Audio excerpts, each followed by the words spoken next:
Hər vaxtınız xeyir. Sizi Maliyyə Bazarı fənnində salamlayıram. Bugünkü mövzumuz qiymətli kağızlar bazarı və fond birjası.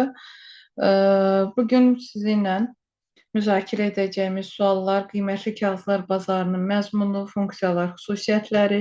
İkinci sual qiymətli kağızlar bazarının növləri. Üçüncü sual fond birjasının meydana gəlməsi və inkişafı və sonuncu sual fond birjasının milli xüsusiyyətləri.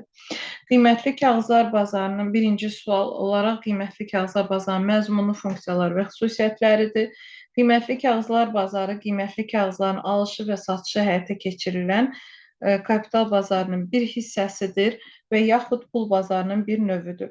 Və qiymətli kağızlar bazarı dedikdə qiymətli kağızların alqı-satqı əməliyyatlarının məcmusu başa düşülür. Qiymətli kağızlar bazarı maliyyə bazarının əsas hissəsidir. Qiymətli kağızların alqı-satqısını təmin etmək üçün fəaliyyət göstərir. Və bu bazar maliyyə bazarının səmərəli fəaliyyət göstərən başlıca elementlərindən biri olmaqla iqtisadiyyatın ayrı-ayrı sahələrinə maliyyə vəsaitlərinin operativ şəkildə axınını təmin edən və investisiyaları aktivləşdirən bir sahədir. Qiymətli kağızlar bazarı qiymətli kağızların lazımi alınan pula çevrilməsini, yəni likvid vəziyyətdə gəlməsində vasitəçilik rolunu məhz öz üzərinə götürür. Qiymətli kağızlar qeyd etdiyim kimi pul vəsaitinin müddətliliyi, çaşmazlığı və qaytarmaq şərti ilə ya kredit müqaviləsi əsasında birbaşa, ya da qiymətli kağızları alma-satmaq vasitəsilə qiymətli kağızları yerləşdirmək olar. Səhmdar kapitalın əmələ gəlməsi real və kredit kapitalın fəaliyyəti ilə birbaşa əlaqədardır. Kapitalın bu oxşarının meydana gəlməsi pul vəsaitinin daha çox səviyyədə cəlb edilməsi tələbinin artması nəticəsində pul kapitalının bir hissəsinin qiymətli kağızlar bazarında borca verilməsi, qiymətli kağızların alışı forması şəklində baş verir. Qiymətli kağızlar bazarının vəzifələri mövcuddur. Bunlara ilk olaraq qiymətli kağızların buraxılışı və sərbəst tədavülünü təmin edən bazar qiymətinin formalaşması, bazar iştirakçılarının qiymətli kağızlar və ondan törəmə maliyyə alətləri ilə əməliyyatlar üzrə bazar iştirakçılarının mənfəətli fəaliyyət göstərməsi üçün şəraitin yaradılması, qiymətli kağızların buraxılışı, yerləşdirilməsi, alışı-satışı qaydasını müəyyən etmək və satışda iştirak, nəzarət, tənzimləyici məhdudiyyətlər sisteminin formalaşdırılması, ticarət obyekti və onların iştirakçıları haqqında qiymətli kağızlar bazarının subyektlərinin informasiya təminatı da sonuncu vəzifə olaraq göstərmək olar.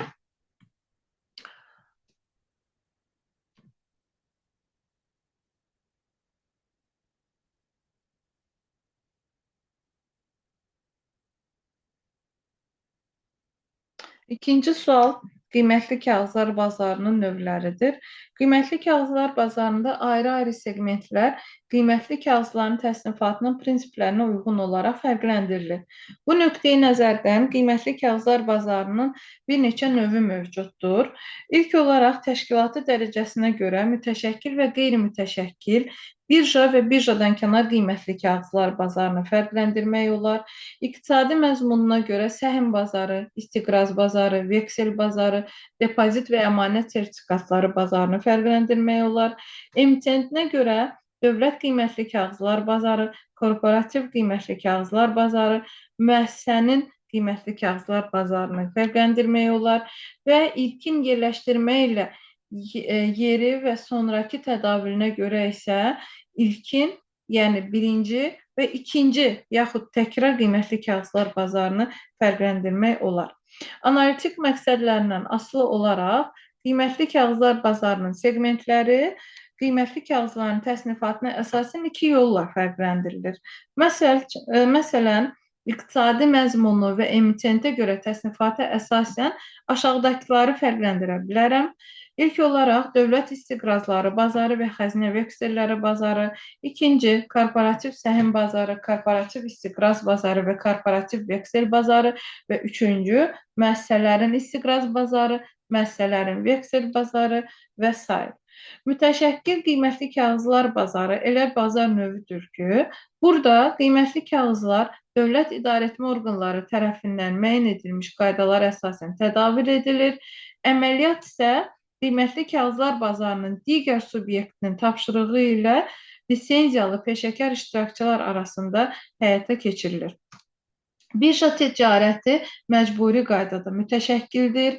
Qeyri-mütəşəkkil bazar alqı-satqının bütün iştirakçıları üçün vahid olan qaydalara əməl etməyən qiymətli kağızların tədavülü ilə bağlıdır. Və bir qayda olaraq qeyri-mütəşəkkil bazar qiymətli kağızların qeyri-birja ticarətinə xidmət edir. Bayaq təsnifləşdirmədə biz birinci bazarı da qeyd etmişdik. Birinci bazar emitentlər emissiya prosesində qiymətli kağızlara, investorlara satırlar. Birinci bazar elə bazardır ki, burada emitentlər emissiya prosesində qiymətli kağızları investora satır və emitə edilmiş qiymətli kağızların ilkin yerləşdirilməsini həyata keçirirlər. Birinci bazarda səhm və istiqrazların satılması nəticəsində emitent onlara lazım olan maliyyə resurslarını əldə edir. Qiymətli kağızların sahibləri isə ilkin investorlar, yəni ki, alıcılar olurlar. Emitə edilmiş qiymətli kağızların investisiyalaşdırılmasının məqsədi daha çox gəlir əldə etməkdən çox emitent özündə nəzarət əldə etməkdən ibarətdir. Və bununla da birinci bazarda paylama məhdudlaşdırılır. Çünki sonradan qiymətli kağızların alqı-satqısı artıq ikinci bazarda həyata keçirilir. Birinci bazarda emitentlər qiymətli kağızların yerləşdirilməsinin 3 üsulundan istifadə edə bilərlər. Birinci üsul maliyyə vasitəçisi olmadan xüsusi yerləşdirmə, yəni maliyyə vasitəçisi biz deyəndə bazarın peşəkar iştirakçılarını nəzərdə tuturuq. İkinci üsul maliyyə vasitəçilərinin iştirakı ilə yerləşdirmə və üçüncü üsul güclü bazarda yerləşdirmə. Və təcrübə göstərir ki, ikinci üsul daha çox inkişaf etmişdir. Yəni, maliyyə vasitəçilərin iştirakı ilə yerləşdirmə daha çox inkişaf etmişdir. Ona görə ki, emissiya prosesi və qiymətli kağızların zəmanətli yerləşdirilməsi nəhəng xərclər, yüksək peşəkar biliklər, ixtisaslaşma və təcrübə tələb edir. İkinci bazar müştərək xarakterli əməliyyatlar da daxil olmaqla əvvəlcədən emitə edilmiş və birinci bazarda yerləşdirilmiş qiymətli kağızların sonrakı alqı-satqısına xidmət edir. İkinci bazarın xarakteri xüsusiyyəti ondan ibarətdir ki, emitent ondan əlavə maliyyə resursu əldə edə bilmir. Burada yalnız gəlir əldə etmək məqsədi vasitəçi qiymətli kağızlara qoyan sonrakı investorlar arasında onların yenidən bölüşdürülməsi baş verir. Növbəti sual fond birjasının meydana gəlməsi və inkişafıdır. Deyilənə görə ilk birja 1406-cı ildə Brügge şəhərində, indiki Belçikada yerləşir. Van der Borsa adlı varlı bir şəxsin evinin qarşısındakı meydanda yaranmışdır. Şəxsin soyadı Bursa pul kisəsi mənasını verir və eyni zamanda onun evinin üzərində təsvir olunmuş gerb 3 pul kisəsindən ibarət idi. Və Bursa sözündən birja sözü yaranmışdır və bu söz tezliklə Antwerpendə 1460-cı ildə, Lyonda 1462-ci ildə, Amsterdamda 1530-cu ildə, Londonda 1556-cı ildə, Hamburqda 1564-cü ildə və digər şəhərlərdə yaranmış topdan-satış əmtəə bazarlarına şamil edildi. Və bu da həmin Van der Borsa adlı şəxsin evi. Bu da həmin şəxsin ailə gerbi. Fond birjasından danışmışkən, fond birjasının vəzifələrini də qeyd etmək istəyirəm. Fond birjası yerinə yetirdiyi bir sıra vəzifələr var ki, bunun da ilki məhz birjanın birinci vəzifəsi bazar üçün yer təqdim etmək, yəni qiymətli kağızları onların ilkin sahiblərinə satmaq üçün və həm də onların təkrar satışı baş verə biləcək yeri mərkəzləşdirməkdən ibarətdir. İkinci funksiyası, ikinci vəzifəsi, üzr istəyirəm, tarazlı birja qiymətinin müəyyən edilməsindən ibarətdir. Və bu vəzifənin yerinə yetirilməsi onunla mümkün olur ki, birja çox sayda həm satışçıları, həm alıcıları toplayır, onlara bazar yeri də təqdim etmiş olur. Üçüncü vəzifə azad pul vəsaitini səfərbər etmək və mülkiyyət hüququnun verilməsinə yardım etməkdən ibarətdir. Birja qiymətli kağızların alıcılarını cəlb etməklə emitentə imkan verir ki, özünün maliyyə öhdəliyinin əvəzinə investisiya üçün lazımi vəsaiti əldə etmiş olsun. Yəni, bir tərəfdən yeni vəsaitlərin toplanmasına, digər tərəfdənsə mülkiyyətçilərin fəaliyyət dairəsinin genişlənməsinə yardım etmiş olur. Fond birjasının dördüncü vəzifəsi birja ticarətinin aşkarlığını və açıqlığını təmin etməkdir. Bunları nəzərə almaq lazımdır ki, qiymətli kağızlara qoyulmuş vəsaitlər mütləq gəlir gətirməlidir fikrinə təminat vermir. Növbəti vəzifə öz fəaliyyətini arbitrajla təmin etməkdən ibarətdir. Bu halda arbitraj dedikdə mübahisələrin maneəsiz sürətdə həll edilməsi üçün bir mexanizm başa düşülür. Birjanın 6-cı vəzifəsi birja zalında bağlanmış əqdlərin yerinə yetirilməsinə zəmanətin təmin edilməsindən ibarətdir. Bunun icrasına onunla nail olunur ki, qiymətli kağızların etibarlılığına zəmanət verir. İndi isə dördüncü sualımız fond birjasının milli xüsusiyyətləri haqqında danışmaq istəyirəm. Və hər bir ölkənin ayrı-ayrılıqda fond birjasına nəzər salacağıq. İlk olaraq ABŞ-ın fond birjası haqqında danışmaq istəyirəm.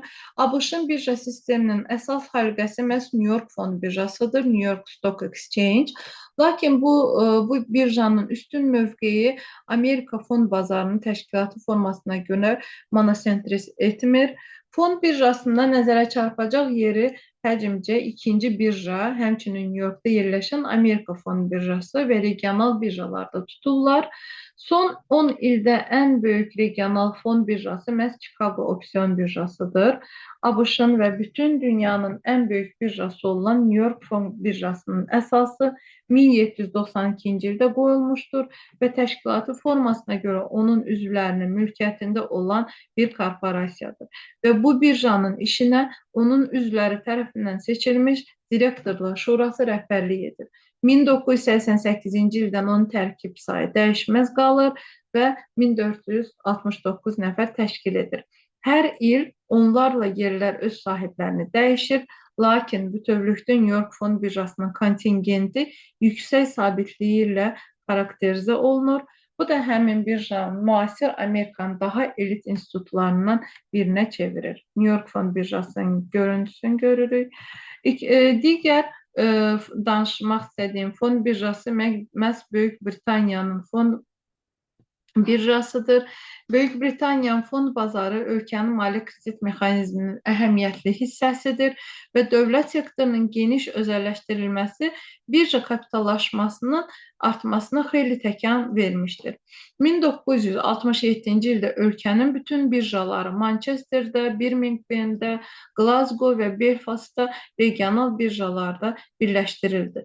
Parlaq surətdə ifadə olunan liderlik London fond birjasına məxsusdur. O, səhmdar cəmiyyətdir və birbaşa dövlət nəzarətinə məruz qalmır. Ona rəhbərliyi Mərkəzi Bankın səs hüququ olmayan bir üzvü daxil olmaqla 45 üzvdən ibarət olan birja şurası həyata keçirir. Şura 4482 üzv tərəfindən iclasda seçilir və Mərkəzi Bankla əməkdaşlığı ilə fond birjasının fəaliyyətini idarə edir. London fond birjasının görüntüsü. Fransa fond birjası haqqında Fransanın fond bazarı dövlət inhisar tənzimlənməsi alətlərinin mühüm tərkib hissəsidir. 7 Fransa fond birjasının tərkibində Paris birjası parlaq ifadə edilən bir liderdir və Paris birjasının payına bütün fransız birjalarının qiymətli kağızlarla əməliyyatları həcminin 99% düşür. Yerli əhəmiyyətli fond birjaları Bordoda, Lille'də, Lyon'da, Marseille'də, Nancy'də, Nantes və Toulouse'dadır.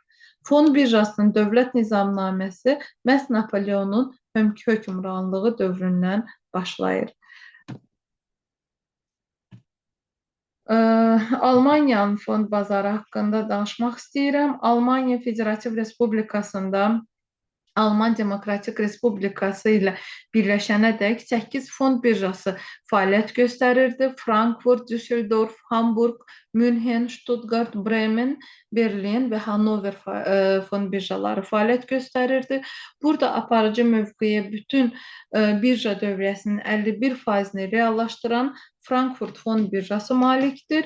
Çünki bu şəhər ölkənin əsas maliyyə kredit mərkəzidir və əhəmiyyətinə görə də ikinci yerdə isə Düsseldorf fond birjası tutur. Bu Frankfurt fond birjasının görüntüsüdür. Və son olaraq Yaponiya fond bazarı haqqında danışmaq istəyirəm.